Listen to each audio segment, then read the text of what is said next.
Isa na naman niyang napakasarap na ulam ang lulutuin natin ngayon mga mi. Siguradong mapaparami ka ng kain dahil sa sobrang sarap nito. Lagyan lang natin ng manok ng kalamansi at toyo at ibabad lang natin ito ng mga 15 minutes. At habang iniintay naman natin ay prituhin na natin ang carrots at patatas. At kapag medyo brown na ay hanguin at iset aside na natin.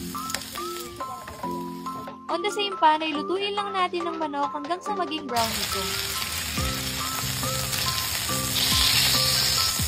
At kapag luto na ay maglagay lang tayo ng butter sa pan at mag-isa lang tayo dito ng bawang at sibuyas. Haluin lang natin itong mabuti mga mi at lagyan na rin natin ito ng black pepper. At isunod na rin natin ilagay ang tomato paste. Haluin lang natin itong mabuti mga mi at ilagay na rin natin ang marinated sauce. Pagkatapos ay maglagay na rin tayo ng tomato sauce. Konti nga lang pala ang nilagay kong tomato sauce mga mi para hindi masyadong maasim. Then isunod na rin natin ilagay ang asin at asukal. Maglagay na rin tayo dito ng liver spread para mas lalong sumarap ang ating kaldereta. At pagkatapos ay pakuluan lang natin ito ng mga 5 minutes. Then after 5 minutes ay ilagay na natin ang carrots, patatas at ang gata. First time ko pa nga lang itong lutuin mga mi pero sobrang nasarapan talaga ako. Mag-add na rin pala tayo dito ng sili at pakuluan lang natin ito hanggang sa lumambot. Ilagay na rin pala natin ng bell pepper at pakuluan lang natin ito. Then after that ay ready to serve na ang ating kalderetang manok sa gata. Thank you for watching!